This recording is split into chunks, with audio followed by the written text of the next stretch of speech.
हाय, मी जान्हवी. श्रीकृष्णाच्या द्वारकेला जाण्यासाठी आज पहाटे 5 वाजताच आमच्या दिवसाची सुरुवात झाली.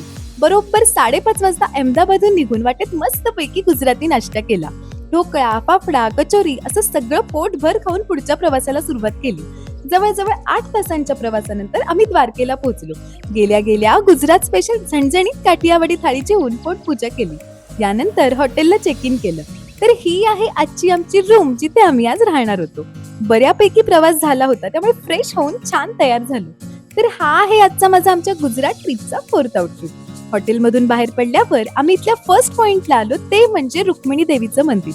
नागरा वास्तुकलेचं प्रतिबिंब असलेलं हे मंदिर अंदाजे 12व्या शतकात बांधलं गेलं असावं असं मानतात. या मंदिरावर इतकं सुंदर कोरीव काम आहे ना. या मंदिराविषयीची आख्यायिका सांगते हा. भगवान श्रीकृष्ण आणि देवी रुक्मिणी दुर्वास ऋषींना घेऊन द्वारकेला येत असताना वाटेत रुक्मिणी देवीला तहान लागली. म्हणून श्रीकृष्णांनी पावलांनी जमिनीतून पाणी प्रकट करून दिलं आणि रुक्मिणी देवी ते प्यायल्या. पाणी पिण्याआधी तिने दुर्वास ऋषींना विचारलं नाही, याचा राग येऊन त्यांनी शाप दिला की या जागी पाणी टंचाई होईल आणि श्रीकृष्णाच्या मंदिरात तिला प्रवेश मिळणार नाही.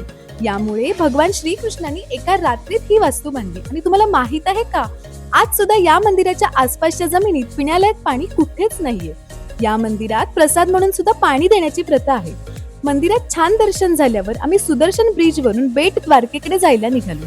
ब्रिज क्रॉस करून गेल्यावर देवळापर्यंत आम्ही टमटमने गेलो. छोट्या छोट्या गल्ल्यांमधून प्रवास करत कधी मंदिराजवळ पोहोचलो समजलंच नाही. या मंदिरात फोन अलाउड नसल्यामुळे आतमध्ये फोन नेता आला नाही. याच ठिकाणी श्रीकृष्ण आणि त्याचा जिवलग मित्र सुदामा यांची भेट झाली होती. श्रीकृष्णांच्या प्रस्थानानंतर मूळ द्वारिका मंदिर आणि शहर समुद्रात बुडाले आणि त्याचे अवशेष आजही समुद्रात सापडतात. या मंदिरात श्रीकृष्णाच्या काही पत्नींची, राधेचं, सुदाम्याचं, देवकीचं अशी अनेक छोटी मंदिरं आहेत.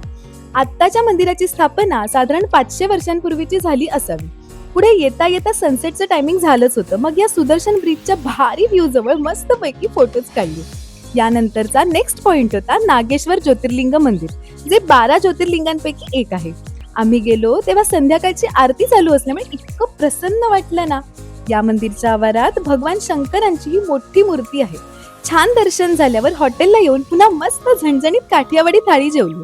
मग इथे मिळणारी ही सेडेली माती खाल्ली, ज्यामध्ये लोह, कॅल्शियम, मॅग्नेशियम असे मिनरल्स असतात. बरं, तर असा होता आजचा आमच्या गुजरात ट्रिपचा 4th डे. नेक्स्ट व्लॉग मध्ये 2 इंटरेस्टिंग मंदिरं आणि भारी असा सनसेट दाखवणार आहे हा. तर भेटूया नेक्स्ट व्लॉग मध्ये. बाय.